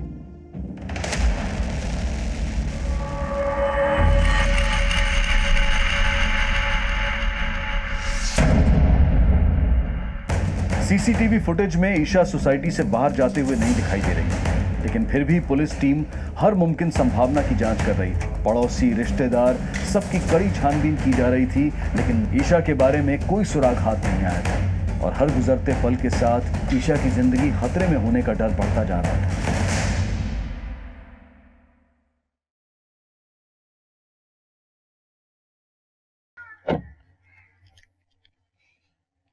आपण संदीप माडिकात? हो साहब, संदीप माडिक नहीं आए सर। मेरी कंपनी पुणे में पिछले काफ़ी सालों से ज़मीन खरीदना चाह रही थी, पैसे भी तैयार थे सर। कल शाम को मेरे बिजनेस पार्टनर का फ़ोन आया और बस मैंने पैसे का बैग उठाया और तुरंत पुणे के लिए रवाना हो गया। वो डील भी फाइनल होगी सर और पेमेंट करके बस रातों रात में अभी पहुंचा हूँ मुंबई। सुबह तुम्हारा भावेश के साथ झगड़ा हो जाता है, उसी शाम भावेश की बेटी ईशा गायब हो जाती है, उसी शाम तुम्हें तुम्हारा बिजनेस पार्टनर का फोन आता है, तुम पुणे चले जाते हो। एक दिन में इतने सारे कोइंसिडेंस, थोड़ा अजीब नहीं लगता? वो सब मैं नहीं जानता सर, लेकिन मैं जो कुछ भी कह रहा हूँ बिल्कुल सच कह रहा हूँ सर। आप चाहिए तो मेरे बिजनेस पार्टनर से पूछ सकते हैं सर, मैं उनकी डिटेल्स देने को तैयार हूँ सर। वो तो डिटेल्स हम लेंगे ही और वेरीफाई भी करेंगे। सर आप समझते क्यों नहीं? सोसाइटी की छोटे मोटे झगड़े की वजह से ऐसा घिनौना काम मैं थोड़ा ही करूँगा। छोटे छोटे झगड़ों की वजह से बड़े बड़े जुर्म होते हुए हमने देखे हैं। अपने सारे डिटेल्स लिखवा देना और शहर छोड़कर जाने से पहले हमें इन्फॉर्म करें। दीक्षित, गाड़ी चेक करो इनकी। Okay sir. अरे कमाल करते सर आप समझते क्यों नहीं? मैं जो कुछ कह रहा हूँ सच कह रहा हूँ। आप लोग बिना मतलब कि मुझ पर शक कर रहे हैं, और वैसे भी आपको ईशा के बारे में पूछना है तो सर आप गुप्ता जी से क्यों नहीं पूछते? किसी की देर? क्योंकि कल शाम को जब मैं पुणे जा रहा था तो ईशा गुप्ता जी के घर के सामने खड़ी थी। तुम 8:30 बजे बिल्डिंग के गेट से बाहर निकले, इसका मतलब गुप्ता जी के यहाँ तुम 8:20 या 8:25 को पहुंचे होंगे। हाँ सर, तकरीबन यही समय रहा होगा सर। उस समय ईशा बॉल से खेल रही थी सर। जिस दिन ये हादसा हुआ उस वक्त आप लोग कहाँ थे? जी, मैं और पार्वती रिश्तेदार की शादी में गए हुए थे अंधेरी। कितने बजे? ये कोई 5 बजे के आसपास। लेकिन आप ये सारे सवाल हमसे क्यों पूछ रहे हैं? गायब होने के पहले ईशा को आपके फ्लैट के बाहर देखा गया था और शायद वो आखिरी बार था। तुम उस वक्त कहाँ थे? तो पढ़ाई कर रहा था। और कुछ नहीं सर। फिर 9 बजे के लगभग अल्पा भाभी ईशा के बारे में पूछने आई थी। तुमने ईशा को देखा था? नहीं सर। गुप्ता जी, वार्निंग नहीं लेकिन नसीहत दे रहा हूं मैं। ईशा को आपके फ्लैट के बाहर आखिरी बार देखा गया था रात 8:30 और 9 के बीच। अगर ईशा के बारे में आप लोग कुछ भी जानते हो तो अभी बता दो। अगर हमें पता चला ना तो वार्निंग देने का मौका भी नहीं दूंगा।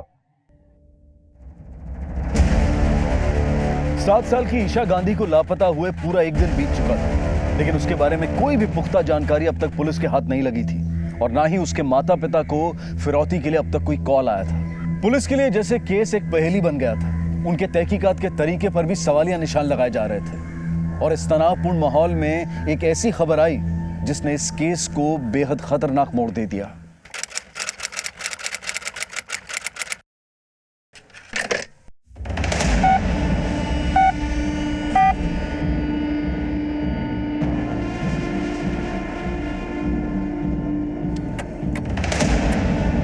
बोरीवली के जंगल में एक जली हुई लाश मिली है।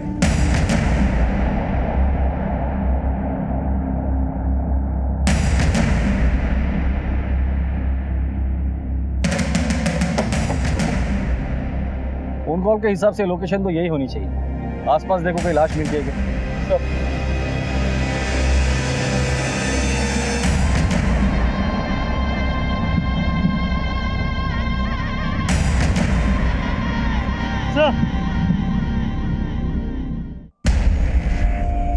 लाश तो बुरी तरह से जल चुकी। सर, ये देखिए, कपड़े भी जलाने की कोशिश की है लेकिन पूरी तरह जले नहीं है। कपड़े और बॉडी को देखकर लगता ही है किसी बच्चे की लाश है। तो कहीं ये लाश ईशा की तो नहीं? हो सकता है। बॉडी को पोस्टमार्टम के लिए भेज दो और जो भी एविडेंसेस यहाँ मिलता है फॉरेंसिक में भेज दो। कपड़े ईशा के माँ बाप को दिखाकर इसकी शिनाख्त करवाएं।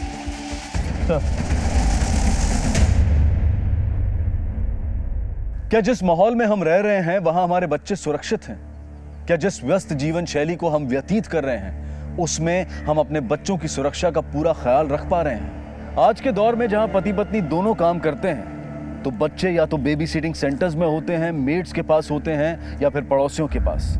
और ऐसे में दिन भर उनके साथ क्या हो रहा है क्या हमें इसके बारे में पता होता है?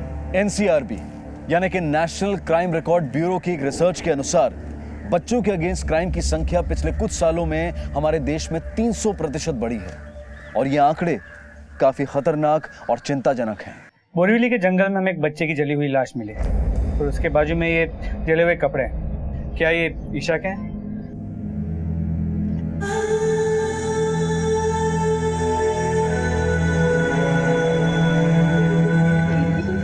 ईशा की ईशा की ईशा मेरे बच्चे ईशा मामे मेरे बच्चे मैं इसे फोरेंसिक को भेजना हूँ। ईशा मेरे बच्चे ईशा मेरे बच्चे ईशा तुमने मारा है मेरी बेटी को। तुमने नहीं बोला था ना उसे अकेला छोड़ दो। तुम नहीं मारा मेरी बच्ची को। मेरे बच्चे ईशा। मुंबई के बोरीवली इलाके में एक सुनसान जगह पे पुलिस को आज एक बच्ची की जली हुई लाश मिली है। माँ बाप ने उस बच्ची के जले हुए कपड़ों से उसकी शिनाख्त कर दी है।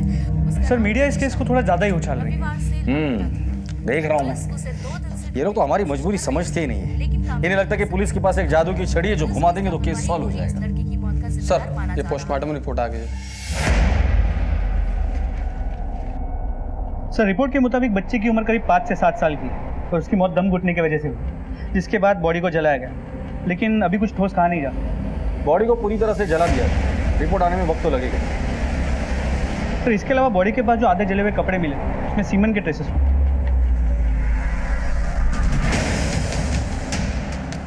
इसका मतलब बच्ची के साथ सेक्सुअल असॉल्ट हुआ है या तो रेप की कोशिश हुई।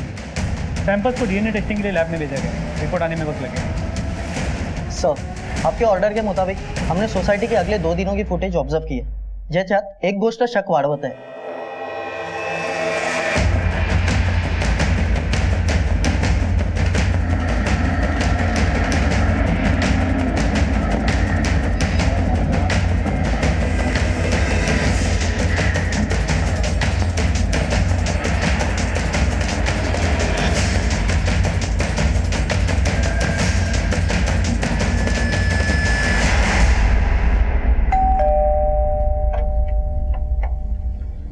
तेरे से कुछ बात करनी है, पुलिस स्टेशन चल. मगर क्यों? चल बोला ना. माँ! चल. माँ! डैडी! अरे क्या हुआ सब? पूछताछ के लिए पुलिस स्टेशन लेके जा. अरे किसकी पूछताछ के लिए? ईशा मर्डर केस में. देखिए साहब, आपको जरूर कोई गलतफहमी हो रही है. मेरा बेटा ऐसा कर नहीं सकता. ले चलो इसे. मेरी बात सुनिए. साहब मेरी बात सुनिए. साहब मुझे को छोड़ दीजिए. देखिए गलतफहमी हो रही है. साहब लेकिन अब पता नहीं मेरे बेटे को ले जा रहे हैं. साहब एक मिनट. चलिए. साहब मेरी बात सुनिए. मैं समझता हूँ साहब, न्यूज़पेपर और अखबार में आपकी धज्जियां उड़ाई जा रही है. असली गुनहगार को तो आप पकड़ नहीं पा रहे. मेरे बेटे को बलि का बकरा बना रहे हैं आप. गुप्ता जी, आपके सोसाइटी में इतने सारे लोग हैं, हम आपके बेटे को बलि का बकरा क्यों बनाएंगे? ईशा गायब हुई थी संडे रात को. बुधवार रात को उसकी लाश मिली थी और मंगलवार रात को आपका बेटा एक बड़ा सा सूटकेस बाहर लेके जाते वक्त सीसीटीवी में दिखाई दिया. देखिए इंस्पेक्टर साहब, मेरा बेटा मानती हूँ मैं कि आलसी है, निकम्मा है, लेकिन वो कभी किसी का खून नहीं कर सकता. अगर उसने कुछ किया नहीं होगा तो छोड़ दीजिए उसे. ले चलो इसे. सर्कमस्टेंशियल एविडेंस के आधार पर मोहित दोषी पाया गया, लेकिन मोहित के माता पिता और सोसाइटी के लिए ये आरोप अविश्वसनीय था, क्योंकि बचपन से ही सब उसे जानते थे. वो ईशा को अपनी छोटी बहन की तरह मानता था. लेकिन क्या पुलिस का ये शक सही था? शराब पीता? जी कभी कभी बियर पी लेता हूँ. संडे को क्या पिया था? कुछ नहीं सर. कौन देखता है ब्लू फिल्म्स? कभी नहीं सर. मोरे लैपटॉप चेक करो इसका. सर कभी कभी देख लेता हूँ सर. बैग कहाँ से लिया था? कौन सा बैग सर? वही जिसमें ईशा को डालकर लेकर गया था. सर उस बैग में लास्ट ईयर की बुक्स थी जो मैं जूनियर स्टूडेंट को देने गया था बस. स्टूडेंट का नाम बता. जी वो सर वो मैं एनजीओ में देने गया था. एनजीओ का नाम बोल. वो आशा प्रकाश ज्योति प्रकाश सर. लेके आ गया बैग उधर? नहीं सर, बैग चोरी हो गया. चरस गांजे का नशा करता है? नहीं सर. तो तेरे जेब में मैच बॉक्स कैसे मिला? जी कभी कभी सिगरेट पी लेता हूँ. लड़की को जलाने के लिए पेट्रोल कहाँ से मिला? जी मैच बॉक्स रहने का मतलब ये थोड़ी है कि मैंने लड़की को जलाया. तो फिर किसी को सुपारी दी थी? सर मैं कसम खा के बोलता हूँ सर, मेरा इस केस से कोई कनेक्शन नहीं है सर. बैग कहाँ है वो? सर बताया तो था सर, बैग चोरी हो गया. ब्लड सैंपल ले लो, मैच करा. तो पुलिस को मोहित पर पूरा शक था, लेकिन उसे साबित करने के लिए उनके पास कोई सबूत नहीं थे. ईशा की लाश पूरी तरह से जली हुई हालत में पाई गई थी और इसी वजह से उसकी फोरेंसिक जांच और डीएनए जांच में देरी लगी.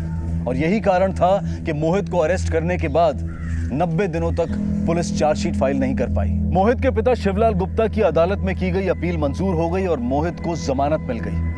भावेश और अल्पा अपनी बेटी की मौत के सदमे से अभी तक उबर भी नहीं पाए थे कि मोहित को जमानत मिलने की खबर से उनका क्रोध उमड़ आया. जेल के माहौल ने मोहित पर भी काफी असर छोड़ा था. जमानत के बाद मोहित अपनी जिंदगी में वापस लौट चुका था, लेकिन लोगों का उसकी तरफ देखने का नजरिया बदल चुका था. मोहित के बर्ताव में भी काफी बदलाव महसूस हो रहा था और ये इस कहानी के भयानक अगले अध्याय की आहट थी. माँ सुन दो. कुछ नहीं सुनना मुझे. मेरी बात तो सुन. एक भी बात नहीं सुननी मुझे तेरी. अरे माँ मेरी बात सुन. मेरे से बात मत कर, मैंने कहा ना तुझे. माँ सुन तो बात. मैं आज के बाद कभी जुआ खेलने नहीं जाऊंगा. अच्छी बात है. माँ तुम मुझसे ऐसे क्यों बात कर रही है? मुझे तुझसे बात करने से भी डर लगता है. तुझे जेल से छुड़ाना ही नहीं चाहिए था हमें. पार्वती ये क्या बातें कर रही हो? नहीं डैडी, माँ ठीक करी. मुझे जेल से छुड़ाना ही नहीं चाहिए. जब खुद की माँ को मुझ पर भरोसा नहीं है तो क्या फायदा? माँ तुझे क्या लगता है मैंने ईशा को मारा है? मैं ईशा को मार सकता हूँ? ठीक है मुझे लगता है ना मैंने ईशा को मारा है. मैं तेरे लिए फांसी पे भी चढ़ जाऊंगा. बस इमोशनल ब्लैकमेल करने की कोशिश मत कर मुझे. एक बात बता, उस दिन रात को कौन सी किताबें लेकर गया था तू?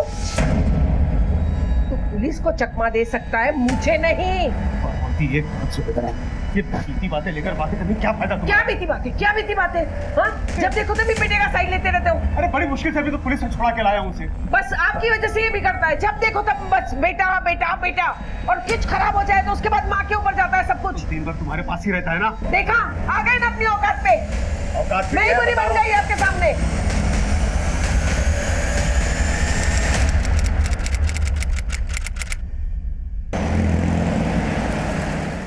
पार्वती, अरे कहाँ हो?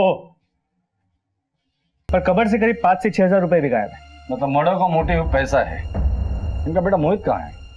सर मोहित का नंबर स्विच ऑफ है और गुप्ता जी ये बात मानने को तैयार नहीं है कि मोहित ये सब कर सकता है। सर सीसीटीवी फुटेज रेडी है। चलो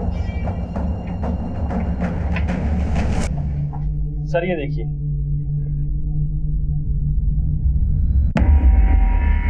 जूम कर। मोरे देखो, हमारा शक सही निकला। मोहित हाथ में प्लास्टिक की थैली लेके जा रहे हैं। मुझे लगता है मिसेस गुप्ता को मारने के बाद वो गेट से बाहर जा रहे हैं। काम करो, इस मोहित की फोटो हर पुलिस स्टेशन में सर्कुलेट कर दो। सर इनिशियल इन्वेस्टिगेशन में ये भी पता चला कि मोहित ने एक बाइक चोरी की, उसे जुआ खेलने की लत लग गई, पैसे कमाने का भूत सवार। पिछले कुछ दिनों में उसने जुए में काफी पैसे जीते भी थे। शहर के जितने भी जुए के अड्डे हैं सब चेक करो। और इस मोहित ने कंगन चोरी की है, मतलब वो बेचेगा जरूर। आसपास के एरिया में जितनी भी ज्वेलरी शॉप है वहां जाके पता करो। सर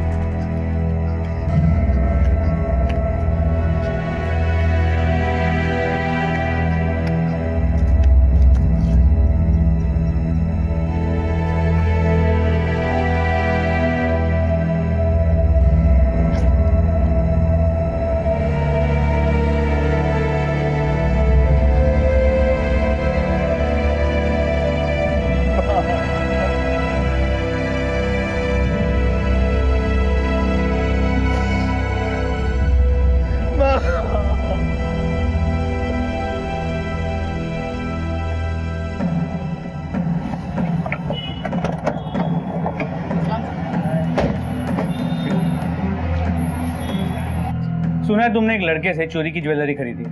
नहीं सर, आपको किसी ने गलत इन्फॉर्मेशन दिया है और मैं चोरी का माल नहीं खरीदता। तुम लोग बिना मार खाए सच नहीं बोलते हो ना? दीक्षित घेऊन चलेला। चलिए भाई, चल। मैं कुछ नहीं किया सर, मैं कुछ नहीं किया। मेरी बात सुनो। जब 2 डंडे सही जगह पे पड़ेंगे ना सब सच याद आ जाएगा। चल सर, बताता हूँ सर। बोल। वो 3 बंदे थे सर। 3 बंदे? जी सर। सीसीटीवी कैमरा का फुटेज मुझे देखना है। जी सर, मैं दिखाता हूँ।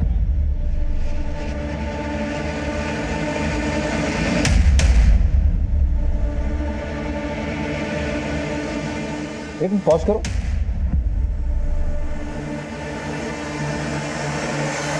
ये तो पीटर और जॉन है, चेन स्नैचर।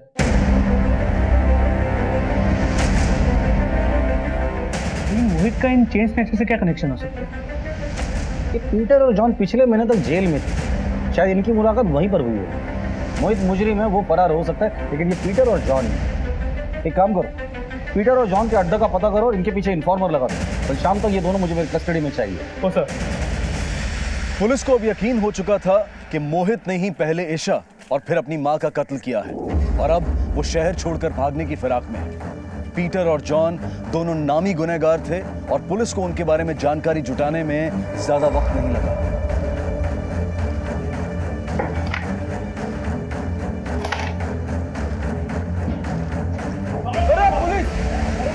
अरे साहब, मैंने मिस नहीं किया साहब।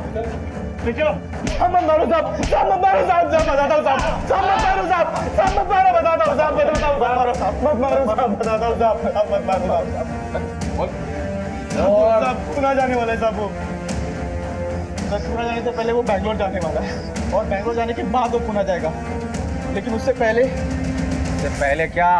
उससे पहले उसे किसी को मारना है साहब।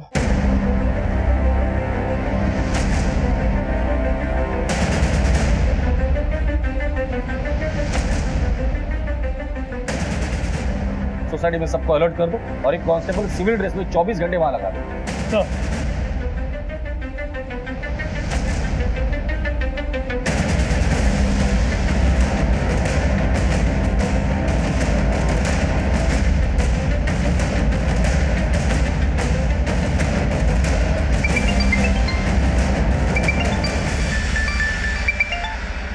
हेलो।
हमें छोड़ के चली गई पापा। इतना प्यार करता था तो फिर उसे मारा क्यों?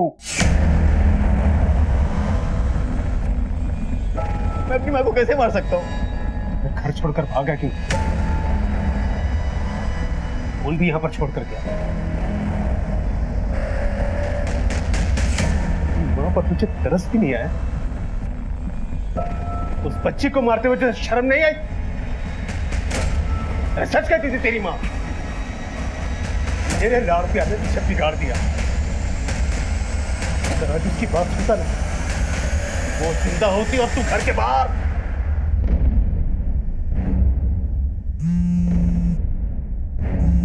अगर मुझे पता होता कि मेरे लाड़ प्यार से तेरी ये हालत होती तो तुझे उसी वक्त मार दिया होता।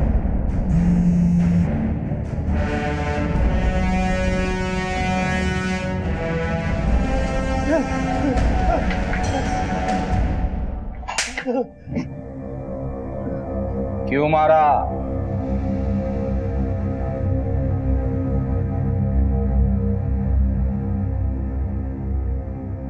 मैं जुए में बहुत पैसे हार चुका था, बर्बाद हो चुका था। मुझे पैसे चाहिए थे, बहुत डिस्टर्ब था। मैं टेरिस पे गया। फिर मैंने टेरिस पे दिव्या और अमन को देखा, इस कमरे में लगे हुए थे। वो देख के और डिस्टर्ब होने लगा। मैं मेरे साथ कोई रोमांस ही नहीं करता, कोई लड़की मेरे पास ही नहीं आती, ना मुझसे दोस्ती करती। एक बार फेल क्या हो गया, कोई लड़की दोस्ती नहीं करती मुझसे। मैं और ज्यादा फ्रस्ट्रेट होने लगा। फिर मैंने फ्लैट के सामने ईशा को खेलते हुए देखा। मैं घबरा गया। मुझे लगा अब क्या होगा, अब मैं क्या करूं? फिर खुद ही पीसीओ से पुलिस कंट्रोल में फोन करके सब कुछ इन्फॉर्म कर। अपनी माँ को क्यों मारा तूने? माँ को?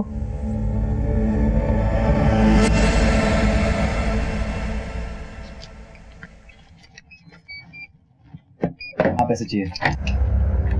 पहले अपना गुनाह कबूल कर क्या?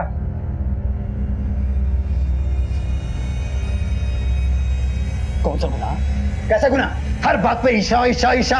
वो तुम्हारी औलाद है। मैं इसी बात की तो शर्म आती है मुझे कि तू मेरा बेटा है। तो तुझे सिर्फ बेल मिली है, रिहाई नहीं मिली है। एक न एक दिन फांसी का फंदा जरूर तेरे गले में पड़ेगा। बाद में होगा। अरे अरे मेरी चाबी दे, चाबी दे मेरी, दे मेरी चाबी दे, मेरी चाबी दे, दे मेरी चाबी। माँ ऐसी होती है क्या? पहले तो हर बात में साथ देती थी, पहले हमेशा मेरा सपोर्ट करती थी, तो अचानक से बदल गई। मुझे पैसे चाहिए थे, वो पैसे नहीं देती थी मुझे। बोलता था मुझे पैसे दे पैसे दे पैसे दे, नहीं सुनती थी। क्या करती? मारना पड़ा उसे। बाप को मारने की कोशिश क्यों की? वो तो आंखें बंद करके तुझसे प्यार करता था। नहीं नहीं नहीं, डैडी भी अब माँ की जबान बोलने लगे थे। वो भी मुझ पर शक करने लगे कि मैंने ईशा को मारा है। उन्हें मुझ पर भरोसा ही नहीं रहा। फिर मैंने सोचा कि दोनों जिंदगी भर साथ रहे, तो इनको भी माँ के पास पहुंचा दूंगा तो कितना अच्छा रहेगा। दोनों आगे भी साथ रह लेंगे, फिर सारी दौलत, सारा पैसा मेरा हो जाएगा। उनकी जिंदगी का तो मुझे पता नहीं, लेकिन तेरे जीते जी तू उस जेल से बाहर नहीं जाएगा, ये मैं तुझे लिख के देता हूँ।